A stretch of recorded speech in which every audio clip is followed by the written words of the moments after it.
Hello and welcome to Channel 2S. I'm your host, Second Soundwave, and it's time for a very special episode of Gunpla News, because not only will we be talking about some very cool new Gunpla pics today, but we've also got a very awesome channel update to bring you guys that I'm really excited about. So I'm just going to get it out of the way right now.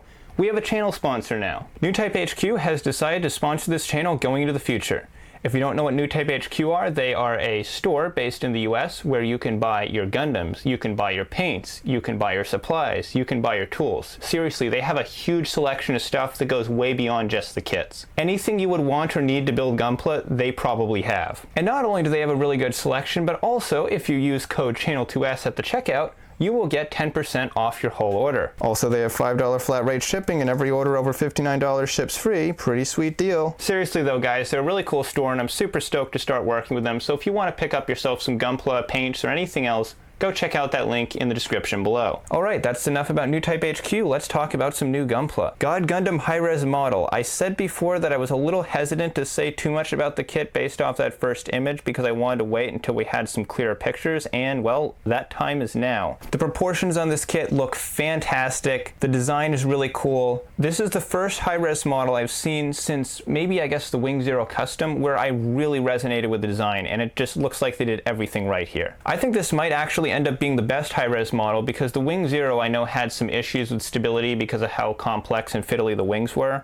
This is the God Gundam, so it doesn't have any of that. So this should just be a really cool, really fun, solid, posable figure, and I'm really excited for it. And I do kind of go back and forth between calling the high-res models figures and models because they're kind of a bit of both. If you're not familiar with the high-res line, basically the entire inner frame is like an action figure, and then the model kit part is the armor that you put on top of it. And a lot of the parts on the kit will have this kind of glossy sheen to them. Some of the pieces will be pre-painted, and the overall end result you get is something that looks very much in line with Tamashii Nation's metal build line. From a visual presentation standpoint, it is one of the coolest series of Gunpla. And it looks like the kit's got some great gimmicks to go with it. I'm seeing some toe articulation. I see some burning, I'm just gonna call it burning finger hands with like the fingers split in the middle and the hand orange. And not only does the chest open up, but the detail underneath the armor is absolutely incredible. The King of Hearts logo is either molded, printed, or a decal underneath the clear part, and it looks fantastic. It looks like the shoulder parts also pop open a little bit, and I would assume that the halo behind him is also a part of the kit. Although I can only see it in this one picture, so I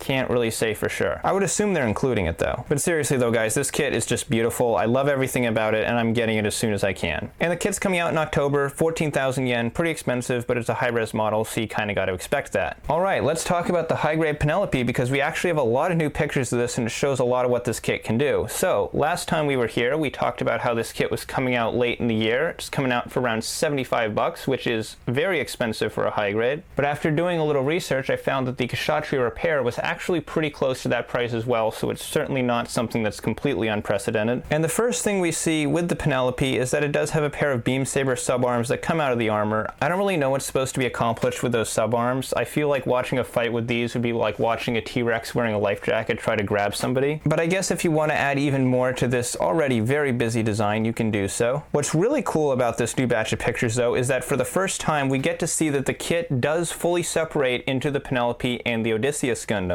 So the armor comes off to form this separate flying unit, and looks like a master grade style stand will be included to accommodate that. And we get to see the Odysseus Gundam on its own, and this design is actually really growing on me. I've never really been that big a fan of the Odysseus Gundam design in the past, but I think I really like how they recreated it here as a high grade. And with how expensive this kit is too, I'm kind of thinking we might see a separate release for the Odysseus Gundam down the line like we saw with the Narrative Gundam. Probably not the exact same version of the Odysseus we're seeing here in the full set, but I could see them doing some kind of variation that's more in the $30 to $40 range. I would say probably the worst part about this kit is that not only is it expensive, but it's also coming out at the exact same time as the high-res model God Gundam, which means you're probably going to have to choose one or the other.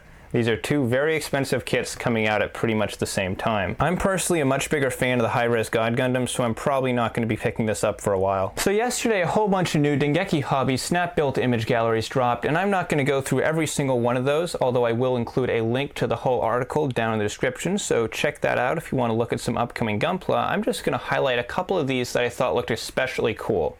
And the one I want to highlight the most is the Reborn 100 Zaku 2 FZ, because man, this kit looks good. I know there were a lot of people who were upset when this was announced as a Re-100 and not a Master Grade, but Master Grade or not, this kit looks amazing. The color separation here is absolutely beautiful. All the little red thrusters are perfectly colored. If you look at the thrusters on the legs, you can see that the outer part of the thruster is molded in gray, the inner part is molded in red. It looks almost like a Master Grade. And in one specific, incredibly well-detailed area, this kit actually looks better than a Master Grade Zaku, and that is the heat hawk, because the heat hawk for this kit is absolutely incredible. The handle is molded in green, the blade is molded in black, the hose is molded in black, the edge of the blade is molded in silver. This is a beautifully detailed heat hawk. None of the Master Grade Zaku heat hawks come even close to this, and if you want to see anything that's even remotely similar to this level of color separation, you gotta get yourself a perfect grade. Even if the rest of the kit wasn't so great, I would honestly still pick it up just for this one weapon. But the rest of the kit does look pretty great. In fact, it looks fantastic. They're even adding this cool little elbow bend gimmick that's kind of similar to what they did in the Alex, where you can bend the arm with either the elbow plate on the underside or on the outside. So you get yourself a few options there. You get a couple different head options. This really just looks like a great kit. I wasn't so sure about this model before, but now that I've seen these images, I am definitely picking one up. The other kit that I wanted to highlight from this batch of images is the Master Grade Gundam F90. Now, as we're all unfortunately aware, this is a brand new mold, premium Bandai Master Grade, which means this thing is going to be a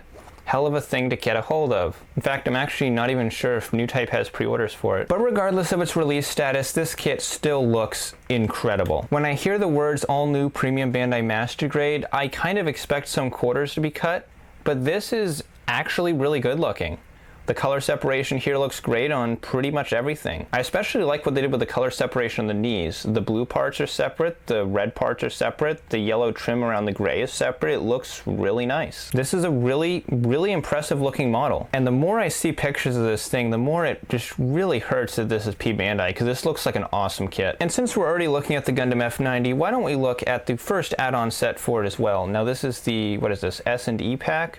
Yeah, this is the S&E pack. So one of these is like a surveillance radar set, and one's just a bunch of heavy weapons. So here he is with the gun pack, and this pack basically gives him a pair of giant Gatling gun arm add-ons. It gives him some gun tank R44 style shoulder cannons, and he's got some hoses running to his back where he has a couple kickstands to keep him from blowing himself over every time he fires his guns. The color separation on these add-ons looks great as well, with a lot of detail put into the arm-mounted guns especially. And for an add-on set that's P Bandai, for a Master Grade that's P Bandai, they really seem to be putting an awful lot of work into this kit. So the radar set looks great as well. He's got this giant gun, he's got a big circular radar dish on his back, he's got some antennas on his shoulders. I wouldn't say I like this pack as much as the previous one, but it's still pretty cool, and it's nice that they're doing these at least in 2 packs, so you get a little more than one option every time you buy one of the packs. Okay, so it looks like that gun's actually a missile launcher. And yeah, it really does suck we're not getting this at retail, because this is turning out to look better and better every time I see it. But that's enough complaining about that for today. I think it's time to wrap up this episode of Gunpla News. So thanks again to channel sponsor New Type HQ. Don't forget to check out the link in the description and use code Channel2S for 10% off your order.